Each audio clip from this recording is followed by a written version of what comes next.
Another good friend of this program, Courtney, who does sales, she came in yesterday and she was raving about this thing that she is doing. Actually, Christine and I just learned about it. We were at an event, and a guy came by who owns one of these companies. I'm not sure exactly what it's called. I call it a salt float. You know what I'm talking about? Is it like a flotation? Not what are they? There is a word for it. Yeah. You float in water. Here's my understanding of it. You go in. You float in water that has so much Epsom salt in it that you are going to float no matter what your size, weight, anything like that. Yeah. You do it completely nude. Because otherwise, we learned the fabric of your swimsuit or underpants or underwear will weigh you down because the fabrics hold the water. And apparently, it's so soothing. You do it for an hour. It's so soothing that when you leave, you feel invigorated, refreshed, and you lose joint pain. It's like being weightless while on Earth. And person told us many people choose to do it in complete darkness and completely nude, and it's sensory deprivation. It's like being in the womb. It's like being in the womb. So I told Biggie, let's saddle up. There's a 2-for-1 going on right now. Not far for Mother's Day. For Mother's Day. We're going to need a bigger tub. I'm not sure Biggie No way. His knees and titties in. Isn't that the same? Yeah. Can I see the size of this tub? Knees, titties, toes. Knees, titties, toes. All poking up. You can only pick one. Can't get all. Well, I mean, is it a box or a tub? Excuse me. You've just been insulted. Well, from these two. Let them say it around me. They just did. They're lucky this plexiglass is between. Well, they just did. They're lucky this plexiglass. Oh, that's just temporary. Let them say it when I'm not in an official capacity here working. Yeah. I'll take them down to Chinatown like you wouldn't believe. Knees, titties, toes. Listen to these two. Don't you take that lying down. Well, I mean, that's a good question. How big is the tub?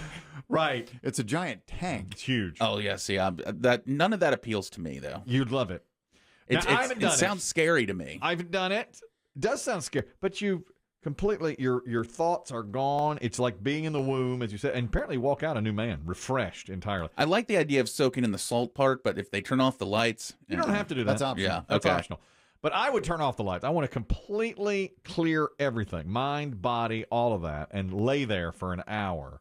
And they say it's 100% invigorating. Now, I'll tell you this. My wife had a question about, and actually so did Courtney's husband, about the cleanliness of these kinds of things. Like, well, wait a minute. It was somebody else in there naked just before you, and now you're getting in the salty water.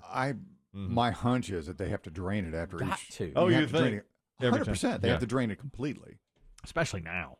You know they're upfront about You got to do that. the cleanliness. I mean, of it. change the salt, change the water. Yeah. It's kind of the same premise behind isn't that the Dead Sea that people go float in? That's Exactly. That's it. Isn't that like full of salt and That's it. the chemicals? But It's It's not chemicals. It's just salinity. salt, and it's so salty that you float no matter what. That's like the Dead Sea. people travel to do that kind of stuff. That's right. My brother, of course, Charles Demm did that. Yeah. In the Dead Sea, Sounds like something he'd do. as people were shooting around him. Yeah, there was gunfire from the mountaintops. I don't bother him. You pay extra for that here downtown if you want it.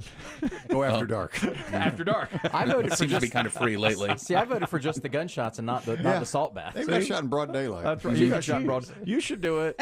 I would do when I was driving yesterday. I went down what I now call Dave Aiken Memorial Boulevard. Me too.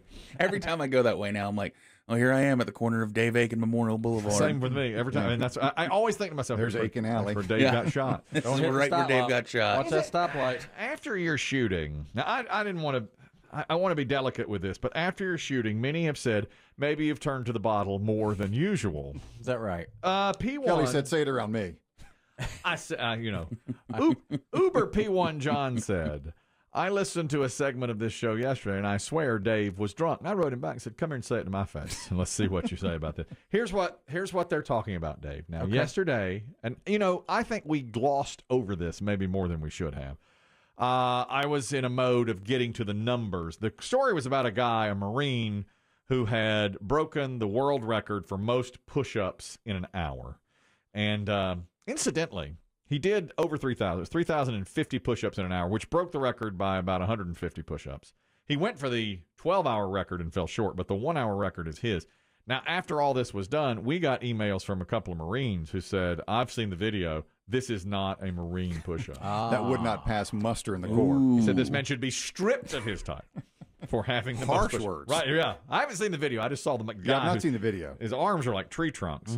But, well, it would have to be to do that many push-ups. But these Marines say, that's not a Marine push-up. That doesn't count in the Marines, and I can do that. A couple of people say, I can do that. I mean, do you think doing it for speed, it has to cut down on the form? Yeah. It has to.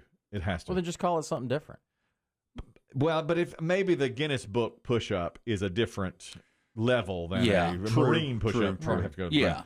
Well, when I set this up yesterday, I said, okay, guess how many he did in an hour. Chris Demm was remarkably close. Chris Demm said 3. Well, I figured he would average about 50 per minute. Right, which is what he did. Like maybe 51 per minute is what he got. So he was at 3,050. Chris Demm guessed 3,000. But Dave guessed first. A Marine from North Carolina has set the record for most push-ups in 1 hour. His name is Shane Johnson. Do you want to guess how many push-ups he did in an hour? So 60 minutes. I don't even know how he'd stay on his arms in that position for an hour. Right. I'll say 60. 60. Push-ups in an hour. That's 1 push-up per minute. Oh, I was thinking a minute. Now, at that point, we glossed over it. Everybody else put in their guesses. Uber P1 John says, I think Dave's been drinking again. He said, not since Dave fouled up that RV website has it gotten so. Oh, no. You remember that one? CountryRoadsRVCenter.com. Okay. Hey, hey. I I noticed they quit advertising. CountryRoadsRVCenter.com. Well, nobody could get to their website. They type that in and get distracted. It kept crashing. CountryRoadsRVCenter.com. When you see the website, it's either disappointing. Yes, well, that's what they said. Or it meets all the goals you've ever wanted. Well, they thought this was something completely different. CountryRoadsRVCenter.com. And then, of course, the one time we know Dave was imbibing was his golf commercial, which legendary. Come up again and again. Dave had been out to the golf course, had a little too much to drink, then came back to record the commercial. Well, now, I was out there yesterday. You guys need to come out today. Don't miss it. At the Wyndham Championship. Oh, I had a great time. You guys come on out. Biggie and I will be out there at the Wyndham at Sedgefield Country Club through Sunday. Margaritaville at the Wyndham is there, tropical theme. Tito's Stillhouse, the return of Tito's Handmade Vodka Lounge at the 9th Green. And, of course, the Harris Teeter Kids Zone. Come on out for free admission for the kids and free lunch for kids Thursday through Sunday. That's through Sunday. First 500 each day get a free T-shirt. That's one child, 15 and under, admitted free with each ticketed adult. The Umbrella Comfort Zone's back at the 12th Green. And, of course, some of the world's best golfers coming through all day long at the Wyndham Championship right there at Sedgefield Country Club. Come on out. We'd love it, and we'd love to see you out there, too. Oh, the weather will be perfect. It might be a scattered shower storm, but you know what? Don't let that stop you. Get the kids and come on out. We'd love to see you. You can get tickets at Harris Teeter or WyndhamChampionship.com for tickets. Come on. Let's go. Biggie and I will be there. We'll see you at the Wyndham this weekend. And shout it to Devil. To his credit, he nailed the website. Absolutely right. Absolutely Got right. that one. People went to that tournament. That tournament was One of the highest rated. Oh, yeah. very well attended. Without Tiger. Exactly. That was the highest non-Tiger tournament that we've seen. Oh, Biggie and I will be there. Oh, yeah.